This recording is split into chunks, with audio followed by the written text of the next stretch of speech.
आज एक और कंपनी है जिसके बारे में डिस्कशन करने जा रहे हैं। बेसिकली मेरे एक सब्सक्राइबर हैं, उन्होंने मुझे इस कंपनी के बारे में पूछा।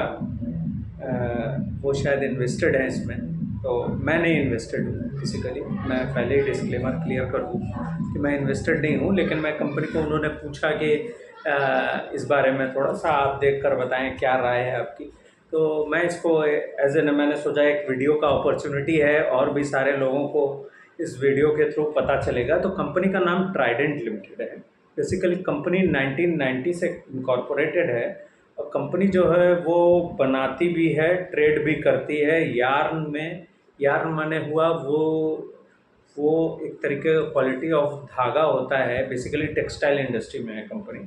तो वो टेरी टॉवल्स बनाते हैं, बेडशीट बनाते हैं, पेपर और केमिकल का भी काम करती है कंपनी। तो काफ़ी डाइवर्स पोर्टफोलियो है, कई तरीके के बिजनेसेस करते हैं। यार्न करते हैं, टेरी टॉवल्स बनाते हैं, बेडशीट बनाते हैं, पेपर बनाते हैं, केमिकल बनाते हैं।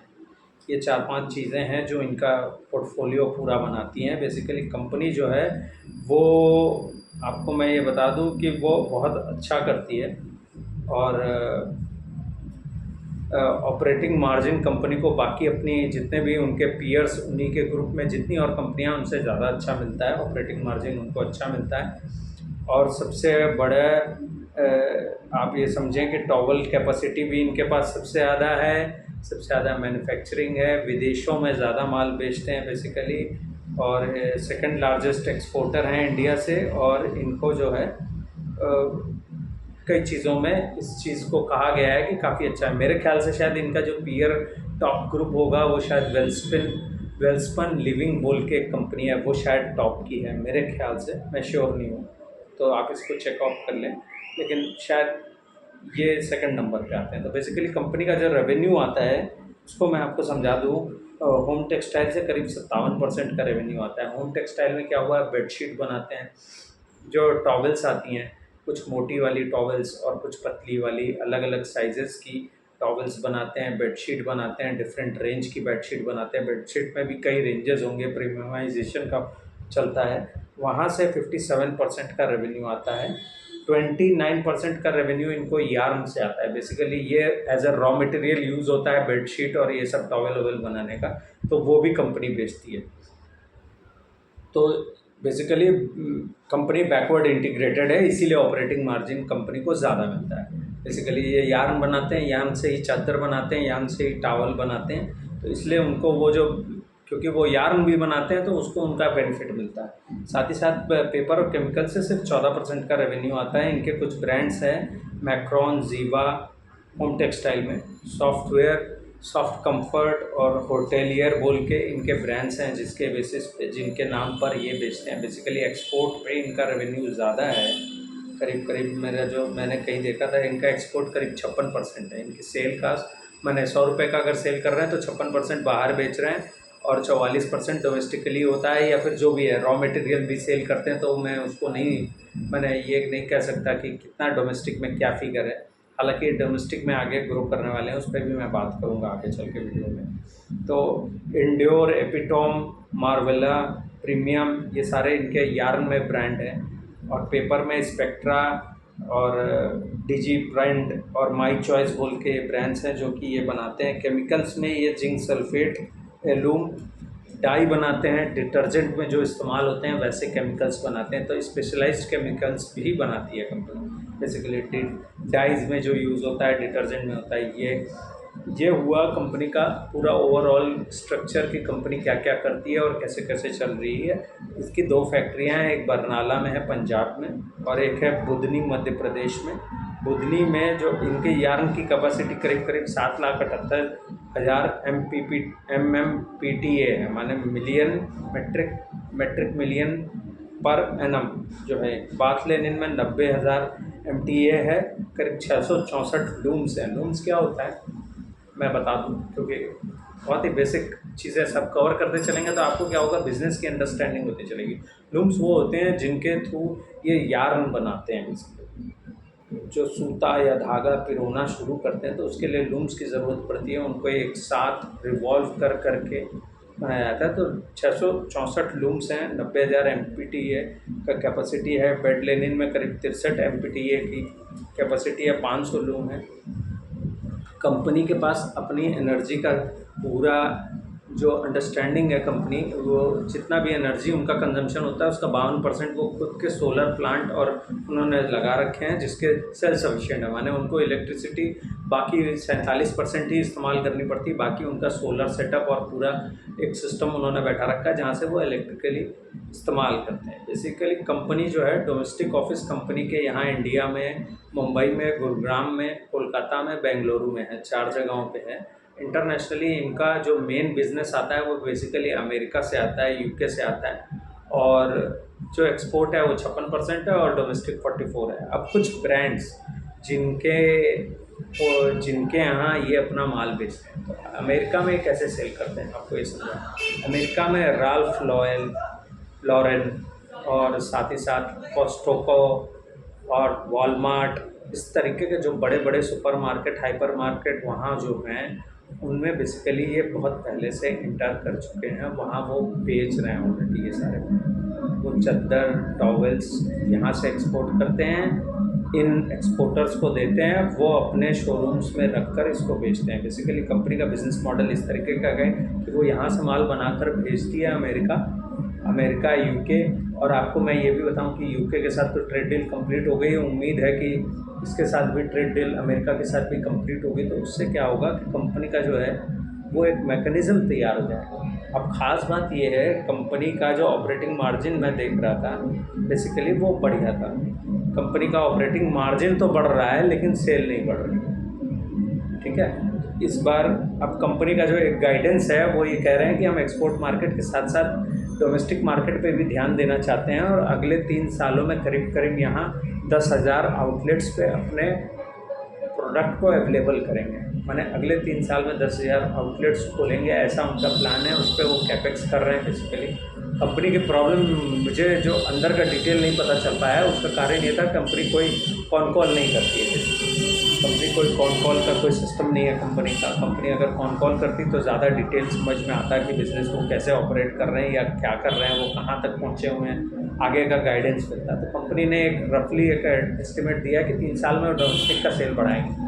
अब प्रॉब्लम मेरी ये है कि इनका हाई ऑपरेटिंग मार्जिन है, क्या डोमेस्टिक में वो बेचकर उस मार्जिन को मेंटेन कर पाएंगे कि नहीं, ये एक देखने वाली चीज़। बिकॉज इनका ऑपरेटिंग मार्जिन जो मैं देख रहा था क्वार्टर रिजल्ट्स पे, तो मैं देख रहा था पहले इनका ऑपरेटिंग मार्जिन करीब 12-13% था, ओपीएम जो था वो अब 13 से करीब 17% के आसपास आ गया है। तो माने ऑपरेटिंग मार्जिन तो बढ़ रहा है कंपनी का, पर सेल नहीं बढ़ रही। सेल ना बढ़ने का कारण ये है, अब मैं इसको आपको थोड़ा सा इसको एक्सप्लेन करता हूँ। तो सेल इसलिए नहीं बढ़ रही है कंपनी की क्योंकि ये ज़्यादातर यूएस और अमेरिका मार्केट में है, और आप ये देखेंगे यूएस और अमेरिका दोनों ही मार्केट में स्लो डाउन चल रहा है। बेसिकली यूएस में भी स्लो डाउन चल रहा है, यूके में तो यूके अपना सबसे ख़राब समय देख रहा है इसमें। तो यूके बेसिकली इतनी आसानी से हमसे फ्री ट्रेड एग्रीमेंट नहीं करता क्योंकि वो ऐसी सिचुएशन में इस समय बैठा हुआ है, इसलिए वो मजबूर होकर उसने इंडिया के साथ फ्री ट्रेड एग्रीमेंट किया, क्योंकि उनको पता है कि वो पीछे छूट गए हैं, ग्रोथ की ट्रैजेक्टरी में वो पीछे छूट गए। तो उनकी मजबूरी बनी कि वो इंडिया को एज ए पार्टनर अलाइन करना चाहते थे, इसलिए वो ट्रेड एग्रीमेंट उनका बेसिकली हुआ है। तो ये दोनों ही इकोनॉमीज़ जहाँ पर ये कंपनी अपना माल बेचती है वहाँ इस समय स्लो डाउन चल रहा है। और basically slow down in the sense ऐसे समझें कि जो भी वहाँ के कंज्यूमर्स हैं उनके पास उनकी इनकम नहीं बढ़ रही है। जैसे जैसे उनकी इनकम बढ़ेगी तो वो कंजम्पशन शुरू करेंगे। जब ये क्या होता है, ये पूरा एक रिपल इफेक्ट है, ये इस तरीके का सिस्टम है कि वो जब कंजम्पशन करना शुरू करेंगे तो सेल बढ़ना शुरू करेगी। कंपनी का जो ऑपरेटिंग मार्जिन है उसका फ़ायदा वो कंपनी को तब मिलेगा। तो कंपनी अभी ये कह रही है कि हम डोमेस्टिक में काम घुसने जा रहे हैं, उसका कारण यही है क्योंकि कंपनी ये देख रही है कि उसको उन दोनों ही इकोनॉमीज़ या बाहर के एक्सपोर्ट से वो सेल नहीं गैदर हो रही है या वो मोमेंटम नहीं मिल रहा है कि सेल बढ़ जाए। तो ये है बेसिकली कंपनी का स्ट्रक्चर इस समय, करंट स्टेटस कंपनी का सेल अगर नहीं बढ़ता है तो आपकी प्रॉफिटेबिलिटी नहीं बढ़ेगी और उसका फ़ायदा नहीं मिलेगा। तो कंपनी का जो मैं आपको इसमें ऐसे दिखाऊं कि इसका अगर क्वार्टर टू क्वार्टर रिज़ल्ट अगर देखें तो सेल जो है पिछले साल Q4 से Q1 में सेल जो है करीब 8% गिर चुका है। 8% सेल गिरा है, करीब 18,834 करोड़ था सेल सब मिलाकर टोटल, और 17,270 करोड़ है इस क्वार्टर में, तो माने 8% सेल गिर गया। लेकिन कंपनी का एबिटा मार्जिन जो है वो 14 से 18% पहुँच गया है ओवरऑल। एबिटा मार्जिन बढ़ गया है लेकिन सेल गिर रही है, तो जिस समय सेल रिकवर हो जाएगी उस समय इसका फ़ायदा कंपनी के बैलेंस शीट पे दिखेगा, और उसी के बाद उसका इम्पैक्ट जो है वो शेयर प्राइस पे दिखेगा। चक्कर ये है। तो कंपनी का जो नेट प्रॉफिट है वो करीब 1334 करोड़ था, वो बढ़कर 1399 करोड़ हुआ है। तो बेसिकली कंपनी का प्रॉफिट तो बढ़ा है लेकिन सेल नहीं बढ़ रही है। अब जहाँ तक इस कंपनी के बारे में मैं इतना ही कहूँगा कि उसको आपको ट्रैक करना पड़ेगा, आगे चल के कंटिन्यू करें, इसको ट्रैकिंग करें, क्योंकि अगर ये कंपनी आगे चलकर अपने सेल और वॉल्यूम ग्रोथ को बढ़ाएगी तब आप ये पाएंगे कि इनका जो ये ऑपरेटिंग मार्जिन अगर ये मेंटेन कर ले जाते हैं तो इसमें आपको आगे की तरफ माने सारे बॉक्सेस टिक हो जाएंगे कंपनी के, फिर आगे बढ़ना चाहिए कंपनी को। तो कंपनी का बेसिकली ये है कि आगे का उनका गाइडेंस है। अब प्रॉब्लम ये है कंपनी कॉन कॉल नहीं करती है तो क्लियर नहीं हो रहा है कि, हालांकि उन्होंने बताया कि अगले 1 साल में वो 1000 करोड़ इन्वेस्ट करने वाले हैं, कैपेक्स करने वाले हैं, वो शायद मेरे ख्याल से शोरूम्स खोल रहे होंगे। लेकिन क्योंकि कंपनी कोई चीज़ क्लियर नहीं करती है, कॉन कॉल नहीं करती है, तो बेटर अंडरस्टैंडिंग नहीं होती है, सिर्फ डॉक्यूमेंटेशन पे निर्भर रहना पड़ेगा जो कि आपको स्क्रीनर से मिल जाएगा। तो अगर आप चाहें तो वहाँ से जाकर अपनी कंपनी को ट्रैक करें, ये एक आसान तरीका होगा। मैंने ये वीडियो बनाया है, इससे संबंधित आपका अगर कोई और सवाल हो किसी का भी तो ज़रूर पूछें, और अगर फर्दर कोई अगर किसी की और कोई इंक्वायरी हो, कोई और स्टॉक हो जिसके बारे में लोग जानना चाहते हो, तो काइंडली सब्सक्राइब करें चैनल को और कमेंट करें वीडियो में। तो क्या होगा, मैं उस कंपनी को ट्रैक करके आपको वीडियो बनाकर दे सकूँगा। देखिए थोड़ा इसमें समय लगता है, तो किसी भी कंपनी पे मैं कुछ भी बोल कर निकल जाऊँ ये अच्छा नहीं लगता मुझे, क्योंकि मैं अगर जब तक कंपनी को ट्रैक नहीं कर लूँगा, मुझे पता नहीं होगा कंपनी क्या बिज़नेस करती है, तो रिएक्ट करना मुश्किल होता है। तो थोड़ा सा समय लग सकता है, लेकिन आप काइंडली मैं कहूँगा चैनल को सब्सक्राइब करें, अपने स्टॉक्स के बारे में ज़रूर कमेंट करें, तो मुझे भी पता चलेगा कि रिटेल और एक जो मैंने और किसी का क्या कोई क्वेरीज़ है, तो कोई स्टॉक है, वो सारी चीज़ों को मैं अपने वीडियोस में शामिल कर सकूँगा। तो इस तरीके से आगे बढ़ सकते हैं। एक जो इम्पोर्टेंट चीज़ मैं बताने की कोशिश कर रहा था, करीब करीब 21 लाख रिटेल इन्वेस्टर्स हैं इस कंपनी में, एंड बेसिकली मैं यही देख रहा हूँ। और इसमें बीच में कुछ पास्ट में कुछ इश्यूज़ भी हुए थे, पता नहीं क्या था एग्जैक्टली, मैं उस डिटेल में नहीं जा पाया, क्योंकि कंपनी अगर मैंने बहुत ज़्यादा डिटेलिंग में नहीं किया हूँ, मैंने ऊपर कंपनी को ट्रैक करता नहीं हूँ मैं इसको, तो मैंने बेसिकली एक वीडियो, क्योंकि आया था सवाल, तो पहले पास में कुछ गवर्नेंस के भी इशू थे, तो इसीलिए शेयर प्राइस बड़ा ही वॉलेटाइल रहता है। रिटेल के पास अच्छी खासी हिस्सेदारी है, प्रमोटर ने अपना स्टेक बना रखा है, ये सबसे इम्पोर्टेंट चीज़। प्रमोटर का स्टेक ऑलमोस्ट 73-74% है, विच इज़ वेरी गुड। लेकिन प्रॉब्लम यही आती है कि फ्री फ्लोट में कस्टमर्स के पास इतना है, एंड बेसिकली ये ट्रेडिंग के लिए इस्तेमाल होता है ये शेयर, जैसा कि मैं देख पा रहा हूँ, क्योंकि फ्री फ्लोट है नहीं।